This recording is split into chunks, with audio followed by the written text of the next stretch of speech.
Welcome to Greater Life, Greater Impact. I'm your host, Janet, and I'm a quantum healing practitioner and a soul self-restoration coach. What I do is I help take people to the uncharted waters of who they really are for healing, for restoration, for transformation, and for spiritual awakening. So if you're new to these classes, welcome. I hope you come back. And I hope you get a ton of value from this session.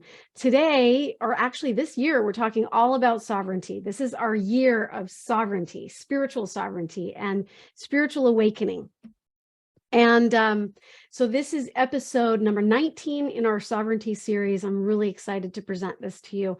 In the invitation that went out to this class, some of you guys are having a hard time getting the emails. I noticed I had a couple of people say, I didn't get the email, I didn't get the invite. If that's the case, reach out to me on Facebook and let me know. If you're not getting the emails, you need to get over onto my my email list. You can do that by going to janetthurgood.com. When you go to that website, it'll ask you to put in your information, and you should get the weekly reminders. That's usually all I send to you guys. I'm not going to spam you, but that's where the Zoom links are sent. If you're having a hard time getting those, then reach out to me privately on Facebook or some other platform. Today, we're talking all about learning how to make better decisions, how to choose into the light versus being sucked in or swept away by something other than what you want, which is light, right? We're all looking for love. We're all looking for light. We're all looking for truth. And so one of the things that prompted, or I guess motivated this class was there's a very famous court hearing that's been going on in Idaho the past few weeks. You guys know who it is, I'm sure. Some of you don't, and that's okay. We're not going to name names, but it's an interesting story because the allegations are against a woman who supposedly murdered her children, all in the name of this religious hype. She felt that she had this, or at least the claim is, I don't know her heart, and I'm not here to judge her, but the claim was that she had this religious path or mission or purpose. And as a result of getting too swept away in the current of this religious hype, several people lost their lives as a result of that. And now what I'm seeing, the backlash from all of that, is I'm seeing a lot of people retracting and going into fear. They're stepping into fear. And when you step into fear, you hand your power away. You give your power away to whoever's controlling the narrative. And so it's important that we not contract and not go into fear and not go, shoot, I don't want to be that guy. I don't want to be in that situation. I don't want to be accused of anything like that. And so as a result, I'm going to shut myself down from receiving. And I'm seeing a lot of people doing that because they're afraid to get sucked in. They're afraid to be deceived. They're afraid. And we can't allow ourselves to go into fear because fear has no power and it's not going to take you to where you're going, which is ultimately love. Because that's who you are. That's what you are. And that's where you're from. I was listening to a really great podcast over this last weekend. And I'm going to quote this guy, but there's a gentleman by the name of Jim Burton. He had a near-death out-of-body experience as a result of an airplane crash that he was in. And he said, if you want to stack the deck for your future, for the outcomes of your future, and project and perpetuate more joy, it's simple. Make better decisions. So, but how do we do that? Because a lot of people are asking these questions these days. I'm afraid to step out. I'm afraid to step out onto a limb or go into faith or have God lead me because I'm afraid that I'm going to be deceived. So today we're going to talk a little bit about that. We're going to talk a little bit about what lies in store for your future. What does salvation look like for you? Because lots of us in religious terms are seeking for salvation, right? Well, I can guarantee you this, that 1,000 cans of expired green beans in your basement are not going to save you from anything, from any apocalyptic or cataclysmic event that's coming. What's going to save you is you and me, right? Us doing our own inner work, coming into the connection of who we really are in relation to who God really is. And I think one of the best ways to be in alignment with making good decisions for our highest good is to learn how to let go. So one of the quotes that I wanted to share with you by Jim Burton, who had this near-death experience that I was watching on his podcast the other day, was he says that all the force of will that you will ever need is found in the art of letting go. That's one of the most profound quotes I think I've ever read. In fact, I feel like I need to reiterate it again. You don't need to brute force your way through life and push and force your will upon anybody else, and push your will out into the world so that you can have what you want and what you need and be saved and be safe. You don't have to do that. All the force of will that you will ever need is found in the art of letting go of what you think you want. Because that's where true freedom is. And when you stand in the energy of true freedom and you're truly free and you're truly sovereign, you have power. You have great power to affect and influence the world around you in a positive way that isn't going to be harmful to other people, that isn't going to land you in a place that's harmful to you either. So, the other quote that I want to share with you by Jim that I loved his message. These are the two messages that I got from his near-death experience was, learn to let go, learn to stand in the art of letting go. But the other thing that I learned from him was the importance of celebrating the individual spirit. That's our higher selves. Learning how to celebrate the individual spirit that lives inside of you and that lives inside of me and anybody else that you come in contact with.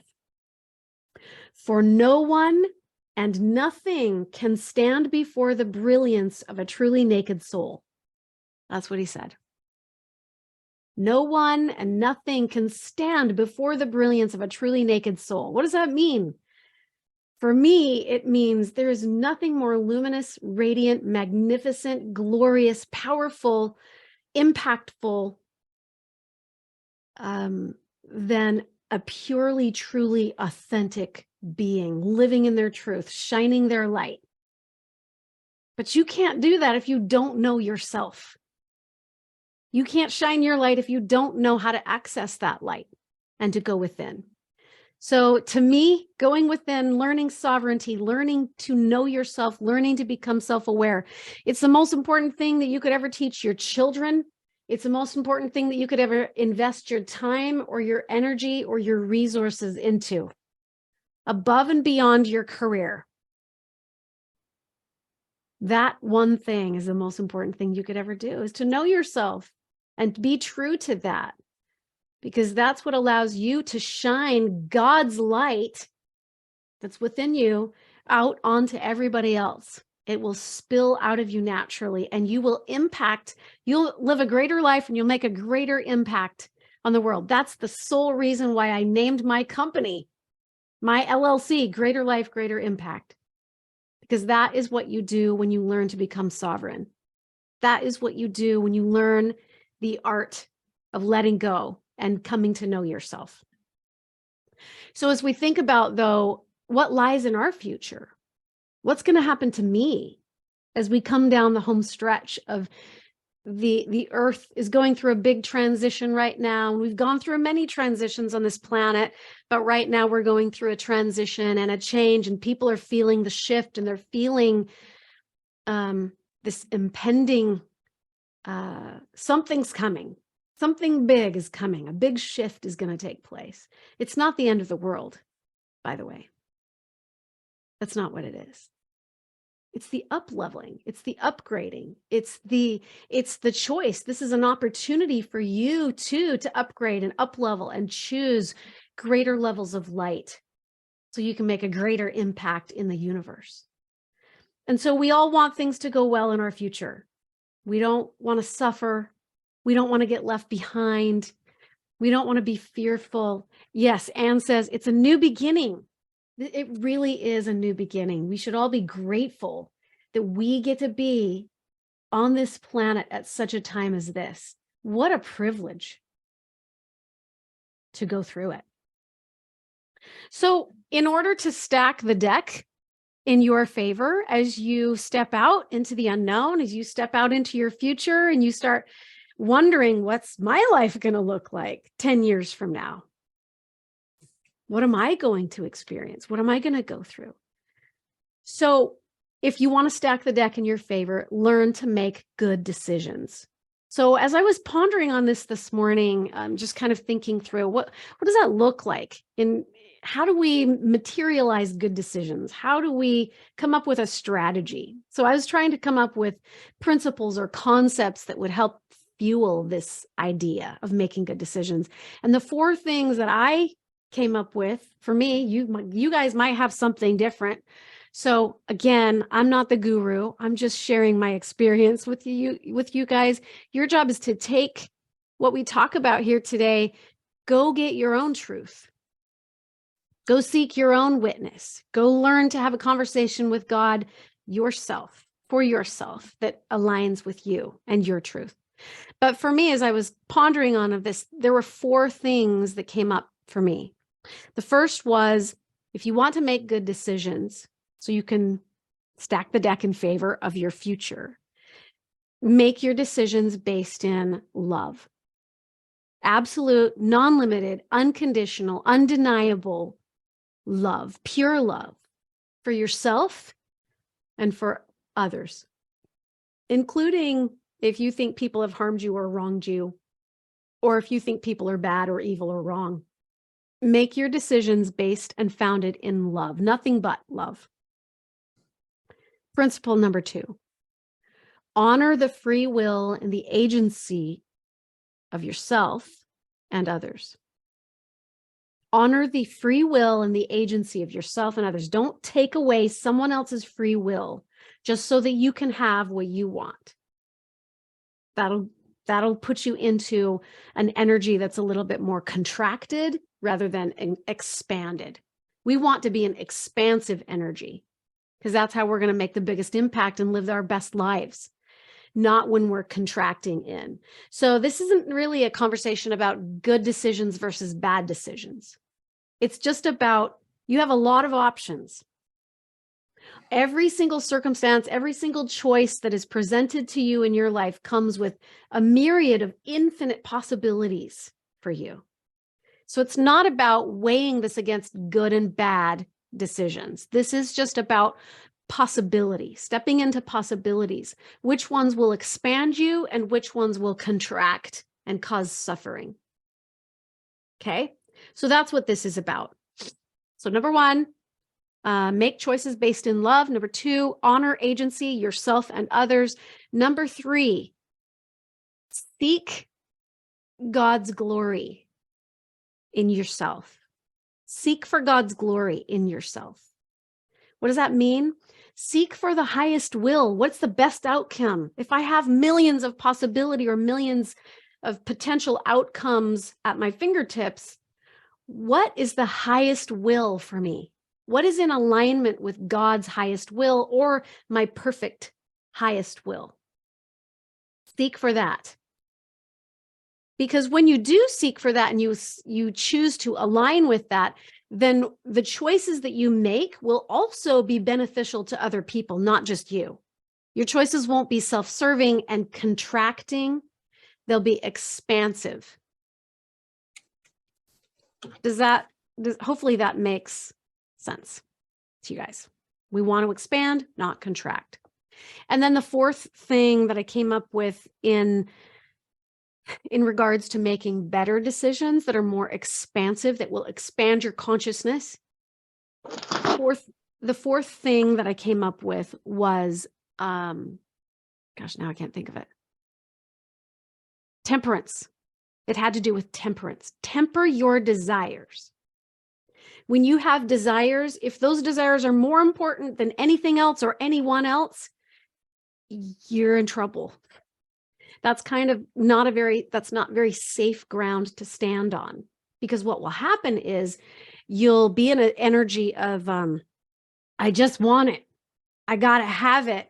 And I'm willing to do anything for it, even if it steps on the toes of others or takes away someone else's agency or free will, or even if, no matter who I hurt in the process, I got to have it. Yeah. Anne says, also being fully present with your divine self when you're making choices. Agreed. Thank you. Thank you for adding that. That could be number 5. You could also insert that into one of these as well, but temper your desires. Be willing to lay your desires down. So you have these great desires. I want this, I want that. I want to experience love. I want to experience wealth. I want to experience freedom, whatever it is that you're wanting or desiring. If you have to step on toes to get it, then you're probably in a more contracted energy, and it's going to create some suffering for you and others. But if you want to step into the expansive energy, you got to be willing to let go of what you think you want and what you think you need, even if it's, oh, I got to have that. That's borderline lust, right? Lust is self-serving. It's seeking after the desires of what the body is asking for, what your body wants, versus what's in the highest will, what's going to benefit myself and all people, versus what does my body want? What are the cravings asking for? Okay, so that is lust. Now, if you want to make good decisions, sometimes, laying things on the altar, as I call it, when you temper yourself and you exercise great temperance in your desires, and you give those desires over to God to let him refine you and refine your desires so that they're going to benefit the world, not just you. When you temper yourself like that, there's going to be a certain degree of sacrifice or suffering. Maybe it's not suffering, but it is sacrifice, and sacrifice can be uncomfortable. It can be very uncomfortable to go without what you think you want or need, and to lay that down at God's feet and say, here, take this, receive this for me. I'm giving it back to you. Let me give you an example. When we first moved into our home here in Missouri, I was putting things on walls and setting furniture in its place and beautifying the room and cleaning and just making it a beautiful space because I love beauty. So as I'm standing there admiring the handiwork of my hands and the fruits of my labors and the fruits of abundance that had come into our life, I remember sitting there thinking, oh, this is a beautiful space. And then God said to me specifically, good job. Now picture it underwater, or a tornado hitting your house. Like, picture that. And so I was like, okay, note taken. I can let it go. I mean, I don't have to cling to these things or these possessions or whatever it is. I don't have to cling to this person. I don't have to cling to that ideology. I don't have to cling to me needing or wanting something to be a certain way. I can just let go and surrender. And that's freedom, because now you're not clinging. Okay. So contracting decisions are like, I want what I want, even if I have to, I don't, like, at all costs. I don't care who it hurts or whose toes I step on or who gets hurt in the way of me getting what I want. If the decisions are not anchored in love or respecting free will and agency, it's being run by the spirit of lust, then you can bank on it that there's going to be some suffering. The fruits of that are going to be more suffering. Now, is there suffering in even the good, expansive decisions where you have to lay things on the altar and sacrifice and temper yourself? There might be a little bit of what you think is suffering as you have to let go of what you think you want. But really, ultimately, what will happen is when you make those expanded conscious decisions that are when you're stepped into your higher self, the byproduct will always be joy, because you're stepping into a space that is in more alignment with God, with God's highest will for you. Thank you, Anne, for being here. She had to run. Okay, just going through notes. Okay, so I have 9 principles I'm going to share with you in regards to making expansive or good decisions. After we get through these 9 principles, we're going to go through them pretty quick. I will give you guys a handout when the replay comes out on YouTube, so watch for that. You'll be able to print those off. It'll be in the form of a Google Docs file. So just watch for that. We're not going to dwell too much on these 9 principles, but I do feel like it's important to just touch on them. Then I'm going to take you into a guided meditation. And this guided meditation is probably going to take the whole half hour, the last half hour of this class. Okay? So make sure you're in a comfortable position, get a drink of water before we start on that process. But the 9 principles, here are 9 principles for helping support you in making good, expansive decisions. Principle number 1, stop seeking the kingdom of God outside of you, right? A lot of people, I use a lot of religious terminology. I don't know if you guys noticed that, but I do, because there's a lot of deeply religious people that follow these classes. But there's a lot of people who are seeking the kingdom of heaven. They're seeking the kingdom of God. They're seeking to bring that kingdom to the earth. Well, that's basically the same thing as what Anne said. We're stepping into an era of time that is a transition. How does she word it? Hold on, let me go back. That's a new beginning. Stepping into a new beginning where we have the choice to bring greater levels of light and truth and love and potential and power to this earth than the world has ever known before, because a lot of people are waking up to their potential and their power. We have that opportunity, but the kingdom of heaven is not outside of you. There is nothing outside of you that can allow you to step into the kingdom of heaven any more than your inner self can. So seek the kingdom of heaven first by seeking it within. Stop looking outside of yourself. Number 2, principle number 2 is God will approach you in whatever way he can get in. So you got to pay attention. So pay attention to the challenges, the struggles, the triggers. Listen, notice, observe, witness. Pay attention to those little nudges that are guiding you in this direction or that direction. Does it feel expanded to go over here, or does it feel more constricted or contracted?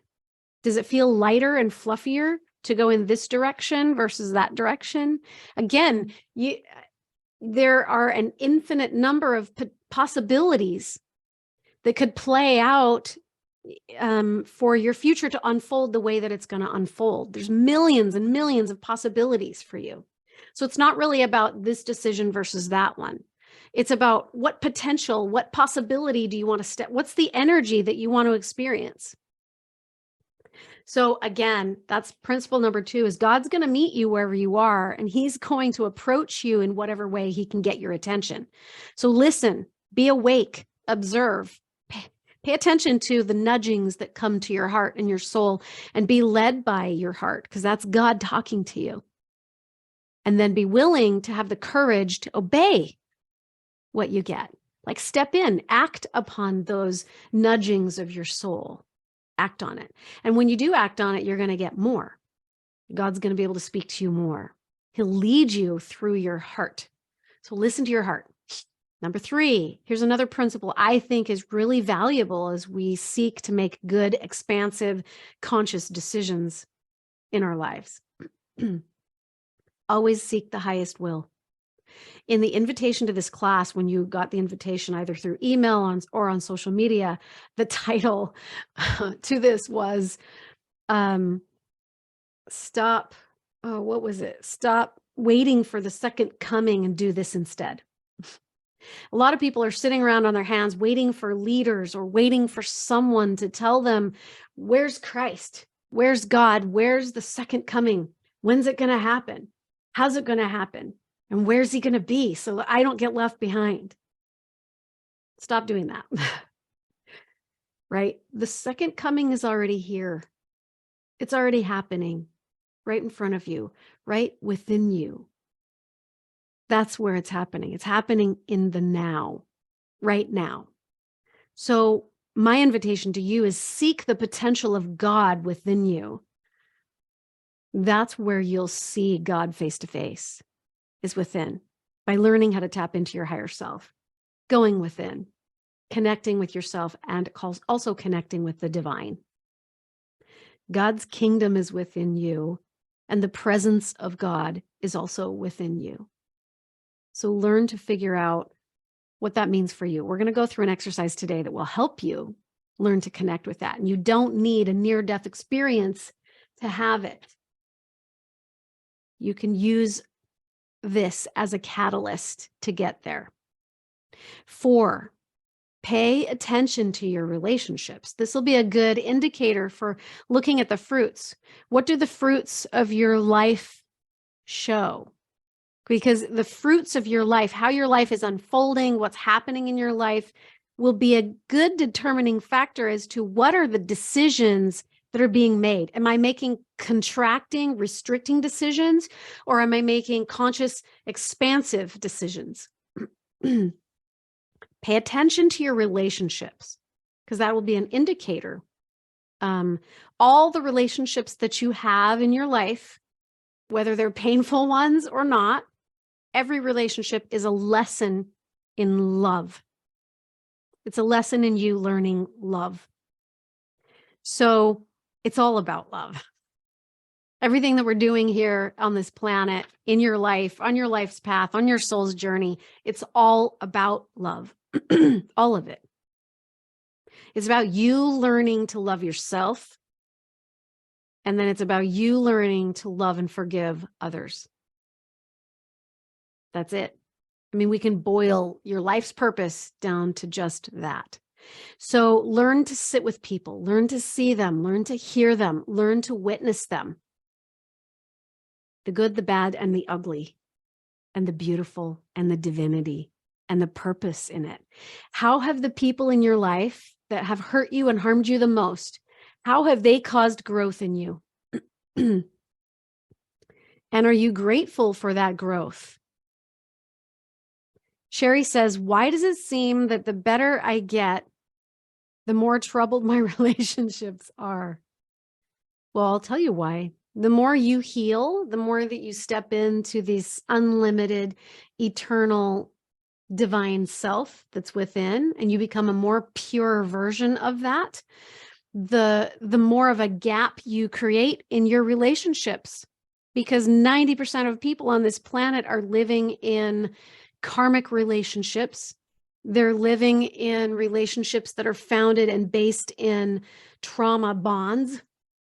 We're attached to each other because of trauma, because our trauma attracted us to that person so that that person would push our buttons and trigger us the most to remind us, hey, you put this here, it's not resolved. Could you please resolve it?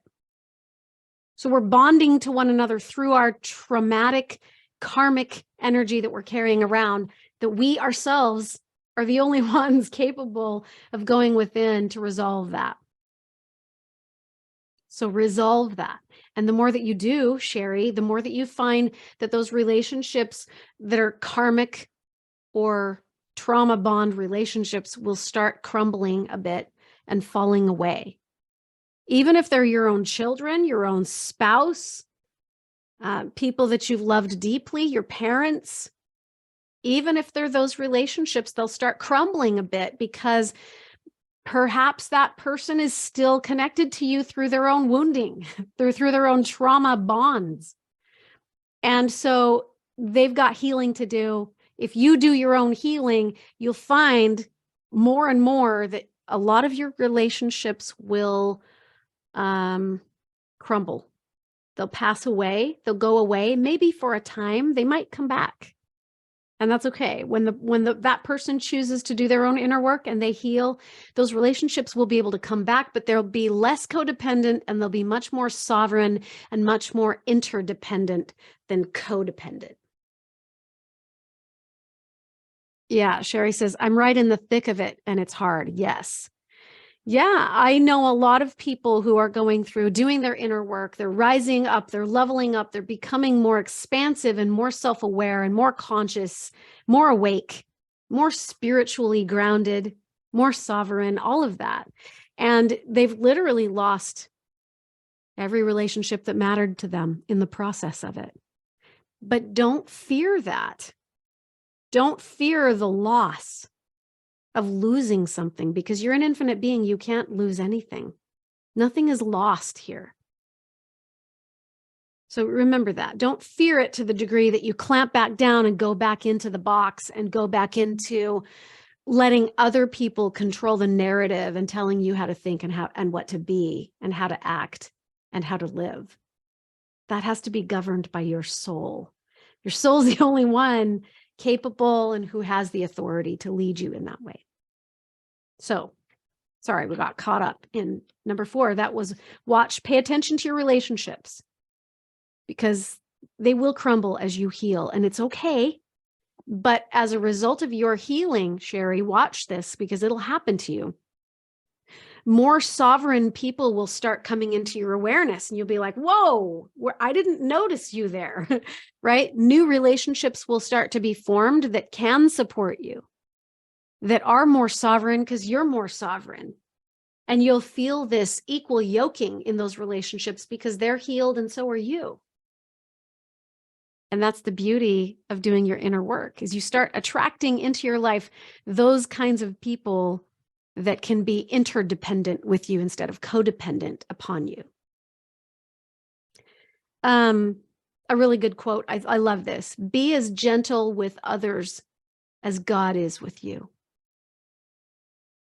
Be as gentle with others as God is with you. Number 5, your number of breaths in this life are counted.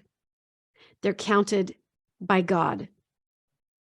Just in the same way that the number of steps you're going to take out into the unknown are counted by God. Your steps and your breaths are counted by the Lord.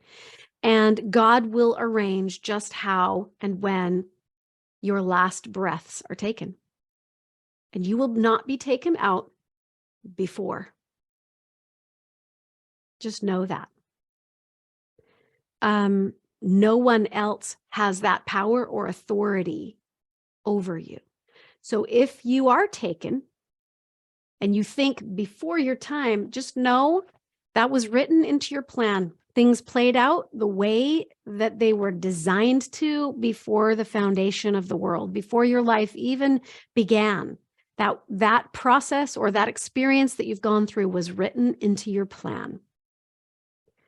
Okay, let's see here. Toby Lynn says, oh, wait, Katie says, I have found that the sooner you release the relationship, TP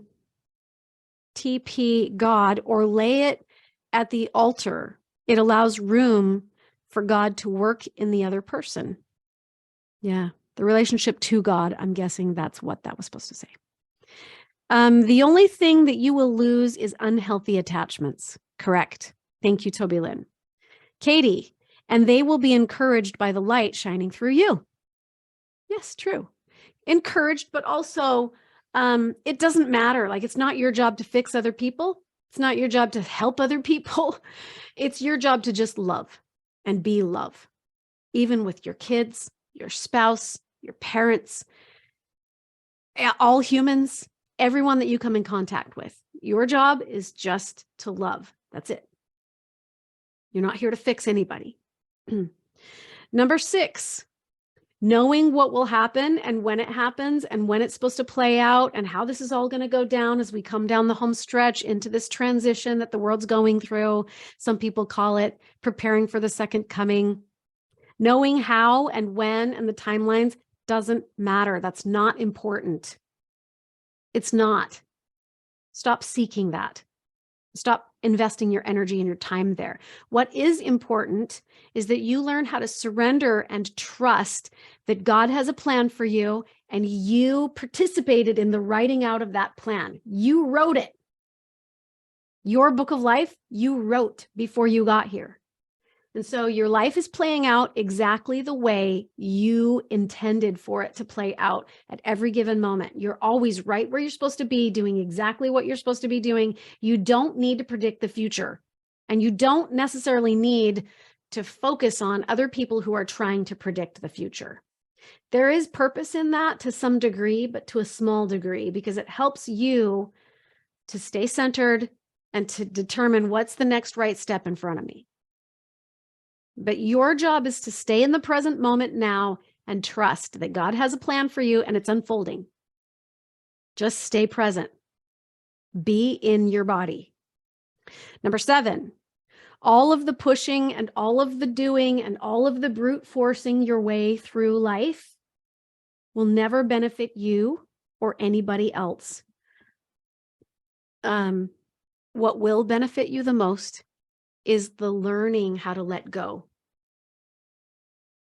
When you learn how to let go, you step into sovereignty, you step into freedom, you step into personal power, you let go of suffering. So you got to learn how to let go of expectations, letting go of control, letting go of neediness, wantiness, forcing, manipulating. Sometimes you got to let go of your own desires and just surrender those on the altar and let God hear what you have that you desire. Speak it out into the universe. And once you've done that, then just walk away and let go and stop worrying about it. You don't put a cake in the oven and then open the door every 10 seconds going, is it done yet? Is it done yet? Is it done yet? You don't plant tomatoes out in the garden and then go out and dig up the dirt going, are you a tomato yet? No, you plant the seed, you water the seed, and then walk away and let it grow. You let the desire grow and let God manifest that seed into a plant that will then produce a tomato or the desire of your heart. Okay, that was number 7. Number 7, let go of everything, literally everything you're clinging to, whether it's a relationship, a personal item, a desire, a hope, a need, a dream, a mission and a purpose. This is my mission and I have to fulfill my mission and I'm going to do it at all costs, even if I have to kill people, right? Sorry, not sorry. I'm not trying to judge anybody in this, but I just want you to be aware that sometimes it's okay to let go of what you think is supposed to happen for you to play out so that you can do your thing and just surrender to God's will. Surrender to the highest will. Even if it looks like you're not going to get what you want, surrender anyways and let go of clinging to everything. Cling to nothing. It's whatever you cling to is where you'll suffer the most. Number 8, stay focused on the beauty of the individual soul. We talked about that earlier, but nothing is more magnificent, more powerful, more sovereign, more glorious, more divine, more radiant, more luminous than a purely naked soul. Nothing. Purely authentic. Learn to see that in others and yourself. Number 9, focus on the highest vibrations. Focus on the highest will. If you really want to seek God's will for you, be fixed on God's glory. How do you do that? Seek out God's highest will for you. Ask for it. Seek for it. Knock on the door of it. Ask, is this decision I'm about to make, is this in alignment with God's highest will for me? And if it feels expansive, go that way. If it doesn't, if it feels contracting, don't go that way. I beg of you. You can go that way, but there will be learning in it for you. You're going to learn, oh, whoops, that wasn't an optimal direction for me to go. I'm going to move in the direction of my heart. I'm going to move in the direction of what expands me. I'm not going to operate in the shadows. I'm not going to deceive people. I'm not going to take away agency. I'm going to operate in pure, non-limited, unconditional, profound love. I'm going to go in the direction that love guides me. You can't afford to do anything less than that. So be careful also, in talking about this, this court hearing that went on in Idaho. I really want to just put out a warning to be very, very careful about how you judge anyone else. Even if you think they are evil, even if you think they're wrong, even if you think what you think, even if you think you're in the right and they're in the wrong. Oh, look at me. I'm high and mighty because I'm righteous and they're not righteous because they did X, Y, Z. Be careful about that. Because every single ounce of energy that you put out into the universe and broadcast out onto somebody else is the exact same energy that will come back to you and be put onto you. So be aware of what you're putting out. Put out nothing but love. Now, let's step into the oneness. So, some of you guys have followed me on YouTube a little bit, some of my interviews that I've done in regards to I had a brief near-death experience back in 2009. I had a series of out-of-body experiences following that and leading up to that. But the most transformative one was that time where I really just popped out of my body and got some perspective, and I talk a lot about it. Probably many of you who are watching this have had experiences similar to that, but maybe don't realize that you came near to death or that you stepped into the oneness. But when I share my story with others, so many people say, oh my gosh, I had that. I know that feeling. I've had that experience. I know what that's like. So the reason that I walk you through this guided meditation of stepping into the oneness is because it matters. It's at the root and the foundation of spiritual awakening. It's at the root and the foundation of self-awareness. It's at the root and the foundation of your connection to the divine, to deity.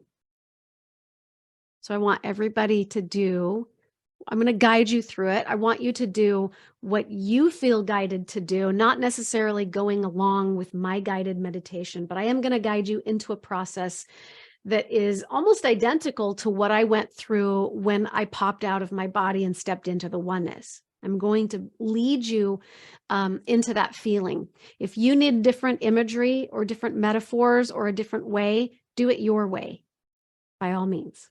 I'm not your guru. I'm just sharing my experience with you. You've got to go in and learn how to connect in the way that's most meaningful for you. So slow down your breath. I've noticed that for me, going into slow energy really helps me connect to the oneness, helps me to connect to the divine, to God. Breathe in, breathe out. Slow down. If you want to go into slow energy that will take you into the now, into the oneness, into the present moment now, slow down your movements. So let's just pretend that you're going to raise your arm, your right arm, up above your head, but rather than you just bursting that up above you, it will take 9 hours for you to go from here to here. So move that slow. Just move your arm with every breath really slow. And as you do that, breathe.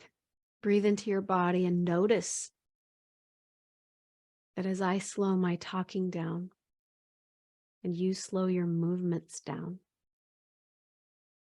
and your breathing down, breathe deep into your body. You just stepped into the now. You just became very present.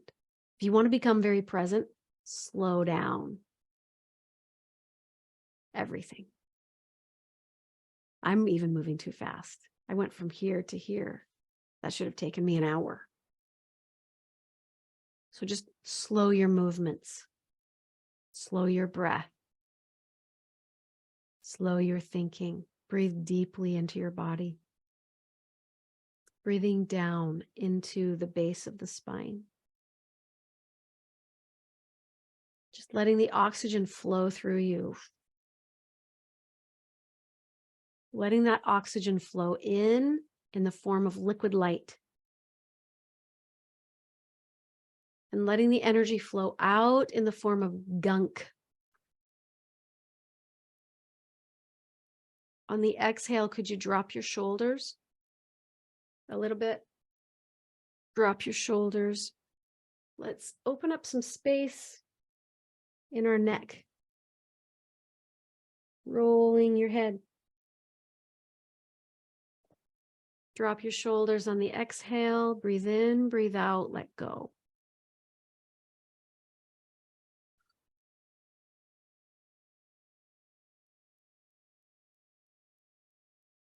You can roll your shoulders around to open up some space there. Breathe in, breathe out, let go. On the exhale, could you drop your shoulders a little more and sink down into your body? I want you to imagine your center being like this piece of selenite crystal. This crystal filled with beautiful, luminous, glowing light. And it enters at the top of your head and it goes down through the center of your body, behind your eyes, through your throat, down through your heart, to the base of the spine. And go ahead and picture that beam of light, luminous, radiant, glowing. It can go down through your legs and your hips, your ankles and feet, out into the earth as well. That's your midline. This is your center. So now as you breathe, drop your shoulders, but allow this luminous, radiant center of you to be pushed out. Push your aura out in every direction. Above you, below you, in front of you, behind you. Breathe in, breathe out, expand your center. Push your aura out. Breathe in, breathe out, expand. As you breathe in, I want you to think about God, the creator of all that is. I want you to think about breathing in the light and the love and the truth of God. The highest light available to you. Breathe that in. Breathe it into your bones and your cells and your joints.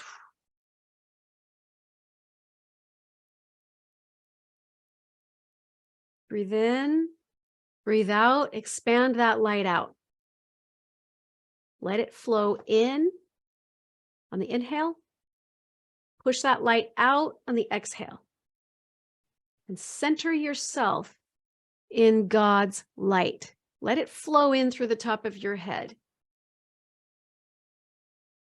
Center yourself in it, and as you breathe out, push that light out so that it goes into your bones and your cells and your organs and your tissues. Surrender to it.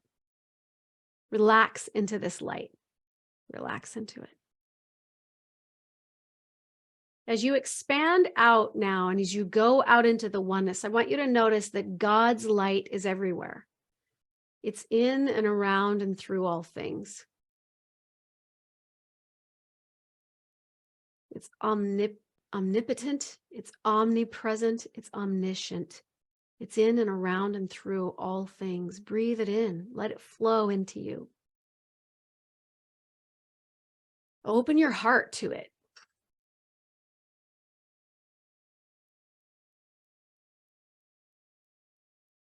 Breathe in, breathe out. Open your heart, expand your heart, push that light out bigger. If there's any gunk coming up for you, any heaviness coming up in the body, just soften your muscles and let go. This is an important principle, is letting go.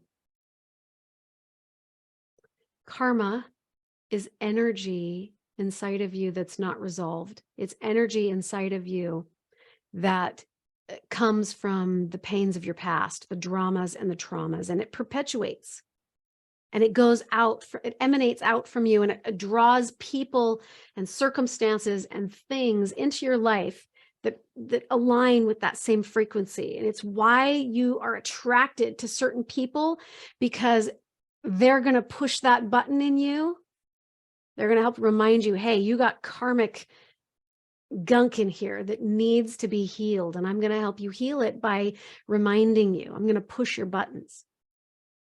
That's why you're so attracted to people, certain kinds of people. They're there either to push your buttons, or if you're in a healed state and you attract somebody in, it's less of a karmic experience and more of just a, oh, hey, hi. Oh, hey, hi. And there's this equal yoking interdependence rather than codependence. It's very different. So as you'll notice that as you heal and you level up and you rise, you start attracting into your life people that can meet you where you are, and they see you and they hear you and they recognize your soul. So like a big bag of garbage, that karmic gunk that's within you, that's weighing heavy on in your body, in your system, it is literally like a big filthy bag of garbage. You got to let that go. Life will always show up to remind you to let that go. Can you open your heart a little bit more as you breathe in, breathe out? Open your heart. I keep hearing the Madonna song. Open your heart to me. I think that's how it goes. Open it, expand it. So just as you breathe in, feel and picture your heart opening up to higher levels of light, and just let it flow in. If your heart is closed and restricted and contracted, then that light's going to bounce off you and go somewhere else. It's going to just pass you by. So we want to open ourselves up to bringing that light, that love, that radiance in, and then you can radiate out from there. That radiating out, that's pure, true, authentic human connection. There's no manipulation in it. There's no coercion in it. There's no expectation in it. But if your heart is shut down, if you're holding back a portion of your heart from opening and expanding all the way to love, the highest levels of love, if you're shut down in any way, or afraid or scared to open up, then you're going to contract. That love of God's going to bounce off of you, and you'll attract into you more codependent relationships that will remind you, hey, hey, hey, hey, hey, heal that because you put that there. That energy will flow past you and bounce off of you. So also, if you're busy in your life and distracted and fearful, and you're up in the ego or in your brain, that will contract and restrict, and it will shut your heart down as well. We have to be willing to step out of the ego a bit, or to train your ego to align with your higher self. The love of God cannot flow perfectly through you when you're stuck in a place of ego. Because what will happen is we don't recognize it. We don't recognize true love, the love of God, and we won't absorb it. Okay? Let that energy flow in from the crown of your head as you breathe in all the way down to the bottoms of your feet. And as you breathe out, expand, just like you stepped into the center of the sun and the sun stepped into the center of you. Expand it out, push your light out, push your aura out, and just breathe. Slow it down, be centered. And as you expand out and you go out into the oneness, I want you to notice that God's light is everywhere. It's in every plant, every tree, every grain of sand. God's love is everywhere. And as you open your heart and expand out and radiate out and emanate that light out from your center, now you're in the oneness. And the farther out you go and expand from your center, farther out that goes, the more conscious, the more expanded, the more loving, the more brilliant, the more awesome you become. the more connected to your divine identity you are. Notice how that feels. Notice how it feels to be inside your body, expanded out, relaxed, in the present moment now. Be present with it. Listen to the sounds in the room or outside. Go back to moving your arm at a really slow pace. Be very, very, very, very present. It's vital for you and me to be in the oneness. It's vital for us to be in the awareness of it. And what will happen is, if you're not in the oneness, if you're not aware and you're not expanding your consciousness, what will happen to you? The dark night of the soul. That's your invitation. And it'll get hand delivered to you by God. The dark night of the soul will show up and it'll become a catalyst for you to step into oneness. Some people will experience dark night of the soul throughout their whole lives. It'll go on and on and on and perpetuate grief and pain and suffering until you wake up, until you become aware, until you become conscious, until you step into the oneness and accept the invitation. But you got to choose to step in. And a lot of people will resist. They won't. What you resist persists. And so if you resist stepping into the oneness, going into pure consciousness and awareness and love, expanded levels of love, being one with God, that which you persist or resist persists. And you'll continue to perpetuate more dark night of the soul experiences until you get the message. But you have to walk through it. You can't refuse it. A lot of people in religion call it the refiner's fire. The dark night of the soul is the refiner's fire. You've got to walk through the fire. And there's only one way to walk through the fire. That's to walk through it. You can't go under it, can't go around it.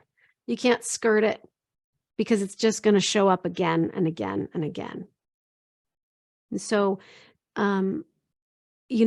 oftentimes when we're going through our dark night of the soul, we feel like we're being ground into the refining powders, little grits, little bits of sand. We're being ground into the nothingness.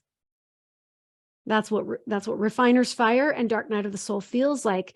And if we don't allow for ourselves to be ground into that refined powdery substance, we can't become something new.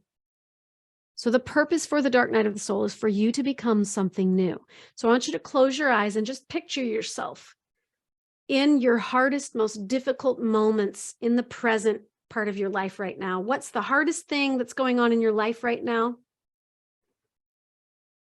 Sit with it. Be present with it. Be in the moment with it. Light it up like a Christmas tree. Surrender into your body. Drop your shoulders on the exhale.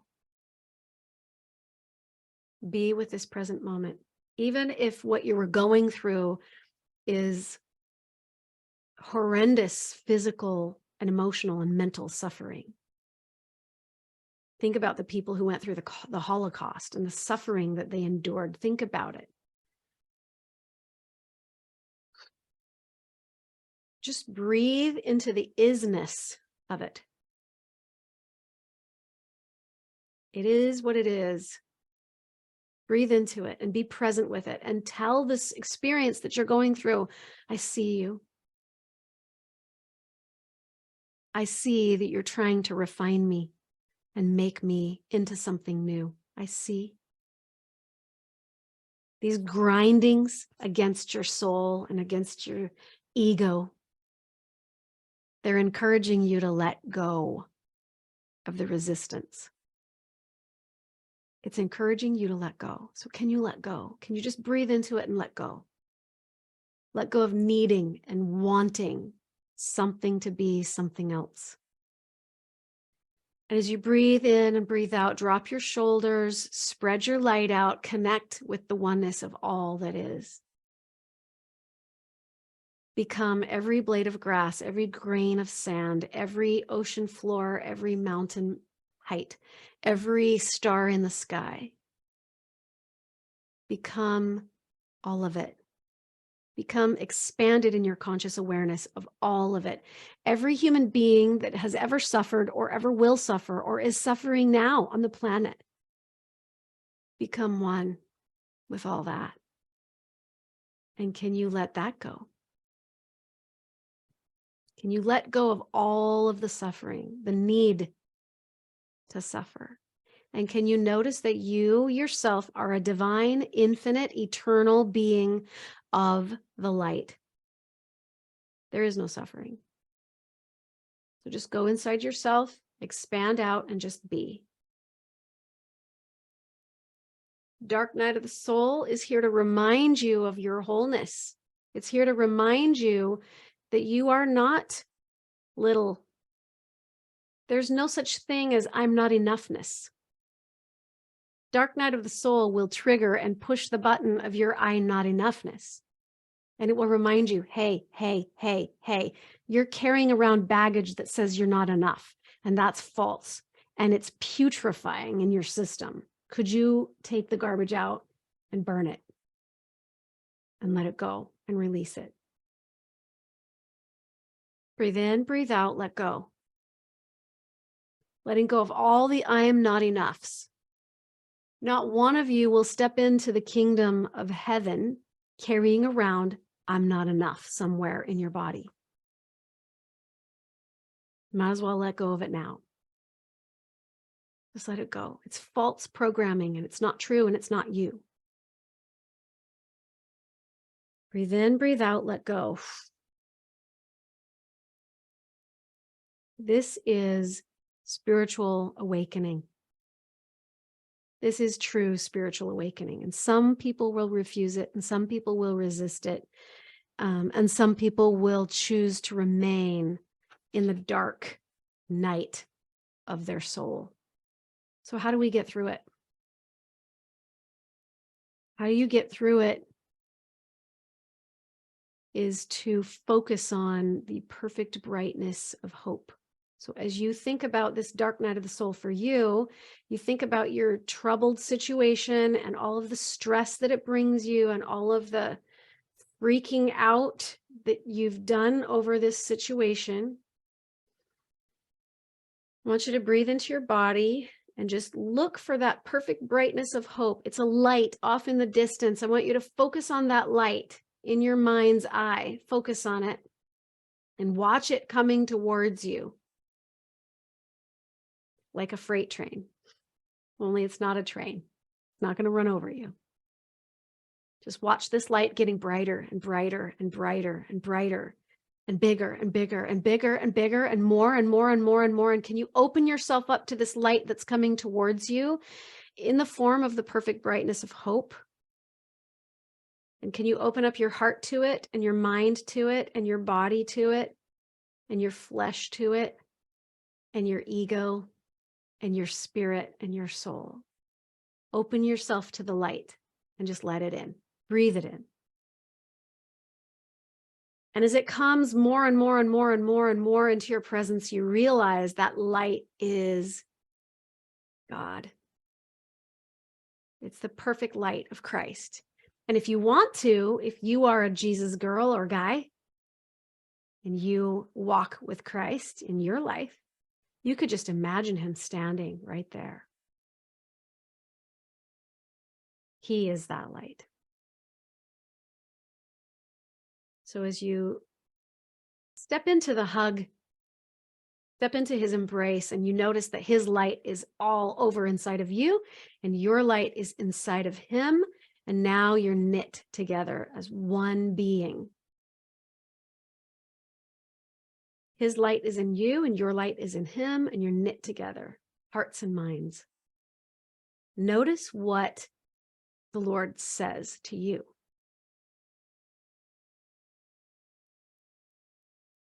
Where are you being guided? and instructed. Write it down. It's time to wake up. It's time to stand up. It's time to receive the intuition and the invitation to step into the perfect brightness of hope. Don't stay still. Don't stay stagnant in the darkness. Stagnant energy is a breeding ground for suffering, so let it go.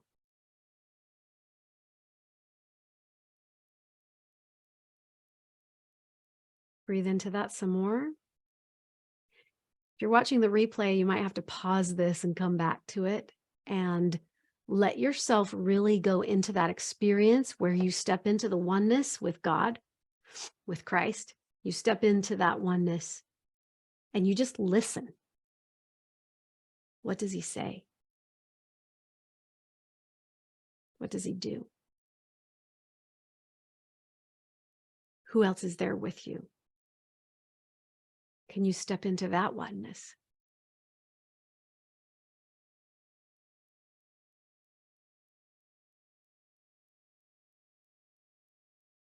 It's in this place that you'll walk the walk of your life perfectly aligned. You'll make the right decisions because it'll just come from an intuitive place inside of you. You won't have to think it through a whole lot. You'll just have to be, and intuition will guide you to know what to do and when to do it, and if you need to plan it out. But usually it will just be an unfolding. Life will be an unfolding of a rippling out of experiences, and the experiences of your life will come to you instead of you having to push through or push your way through to control it, manipulate it, force it to being what you think it's supposed to be. You don't know what your life is supposed to look like. You don't. You don't know what the future holds. You don't know the millions of possibilities, the potential for you. You don't. God's the only one who knows that. But you can tap into it when you get into the oneness. Connect to yourself. Now, a little bit of, I'm going to give you advice. I hope that's okay. You don't have to take my advice if you don't want to. If it doesn't align with you, that's fine. I'm not offended, but be mindful of what you plant in your mind. Be mindful, because whatever you plant in your mind is going to come out of your mouth. And whatever comes out of your mouth, you're projecting and putting out into the world. That same energy is going to come back to you. So be mindful. Be very protective of what you allow to go into your mind. I knew people, when we talked about this, this court hearing, the trial that went on in Idaho for several weeks. I knew people that were going to the courthouse every single day to get every last detail and were hanging on every word because they just had to know. Because they were so enthralled and entrenched in the sensationalism of the story so that they could feel better about themselves and judge somebody else in something that they know really nothing about. You don't know that person's heart. You don't know what God's will is for that person. So be careful about what you fill your mind up with. Be careful about that because it matters. If you're dwelling on the negative all of the time and you're just planting those seeds only, then that's what's going to come up in your garden. And a lot of times if you're focused on the negative and you're focused on the sensationalism in the world right now, it's going to breed fruits of self-loathing, depression, anxiety. You're not going to be able to have good clarity in your life. You'll have dark thoughts, and it's just going to perpetuate more of the same that's going to come back to you in the form of negative experiences. So be careful about that. Be very conscious, be very aware, be very purposeful. The consciousness expands. Love expands. Lust contracts. It's restrictive. It has ownership. It operates in the shadows. It's creepy. Love, true love, expands. It operates in the light. Step into the oneness. Expansion is where creation happens.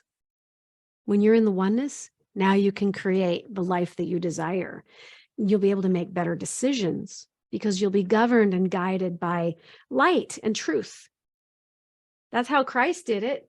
Christ atoned by stepping into the oneness. Christ atoned for all the gunk in the universe by stepping into the expansiveness of oneness and dwelt there.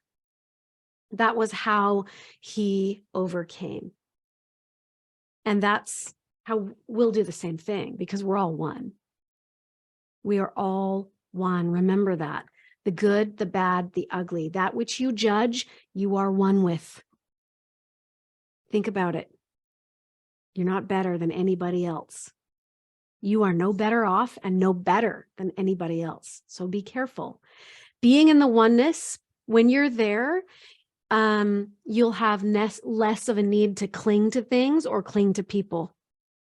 You'll be less clingy. You'll be less codependent. You'll be more sovereign. You'll be more autonomous.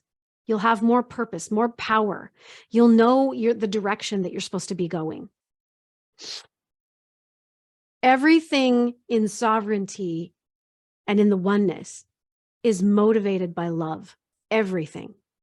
Everything you do, everything you say, everything you read, everything you spend time doing in your physical mortal life, when you're sovereign and when you're in the oneness, everything you do is motivated by love.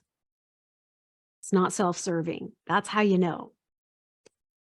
So when you're in the oneness, you're going to see more, you're going to know more, you're going to be more intelligent, more intuitive, more wise, more compassionate.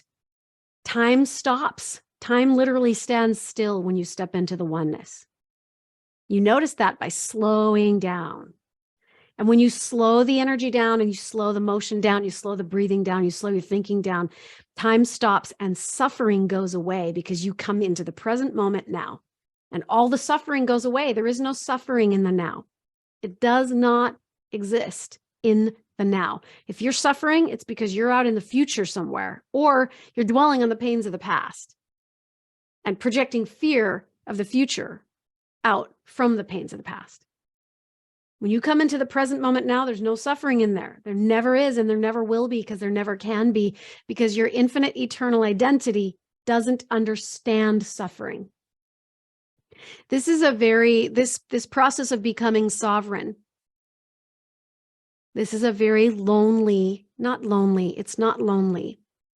It's autonomous. That's a better word, because it isn't about being lonely, but it is a very alone exercise that you do with yourself, inside yourself, with God. It's between you and God, between you and your maker. Nobody else gets to come in there and influence your beingness, your I am. This is a singular process that goes on between you and God. It's between you and him. No other human can come in and fill the void for you, but you. No other human can complete you and come into your life and fill the void. So get familiar with the autonomy of sovereignty. Get familiar with it. Knowing yourself is the key. I'll get to you just in just 1 second. Charisse, you'll have the final word, but this is my last takeaway from today, and then I'm complete. But knowing yourself is the key to all of this, because who you are on a divine infinite identity level is love. And you must know yourself in order for you to come to know God. And you must learn to be comfortable with being there. Then you'll become sovereign. And then when you're sovereign, now you can be interdependent with other people because they're in the oneness with you. And there is no neediness. There is no clinginess. There is no expectation. There is no control and manipulation and gaslightiness. There is no narcissism in the oneness. So invite your loved ones to step into that space with you, but not to cling to you. Go ahead, Charisse. I'll let you have the final word.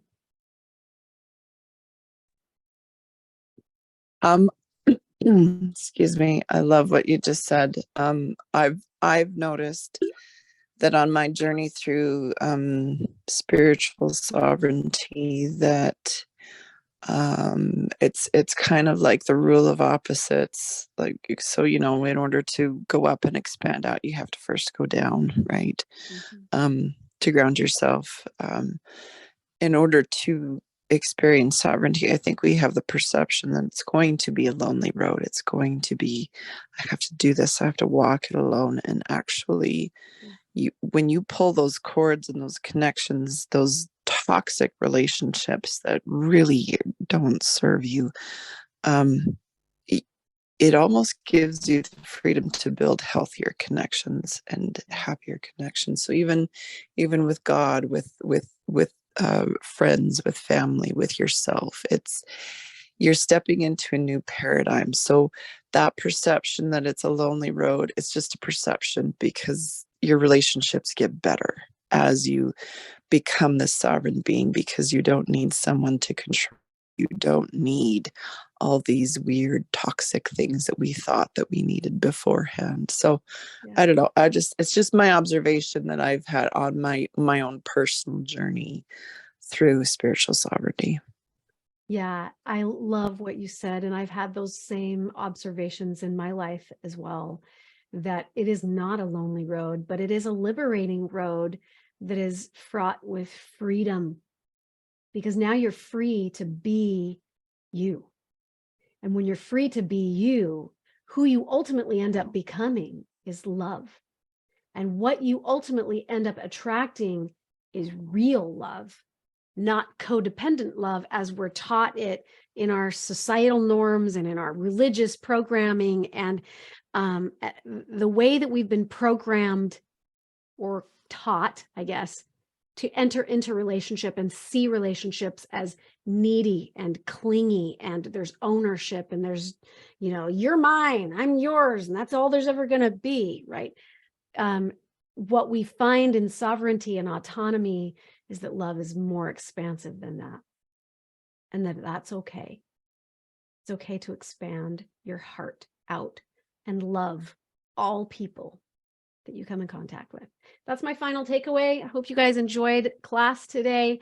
Hope that you enjoyed really connecting in with that connecting experience as you stepped into the oneness. That will ultimately help you make better decisions as you step out into your soul's perfect path and your perfect journey.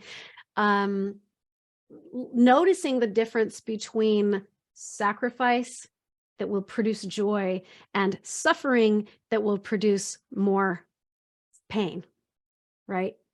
So make better decisions by stepping into the oneness, by coming to know who you are and coming to know who God is, and fill the world with it. Please share this around on the internet and flood the earth with the beauty of you.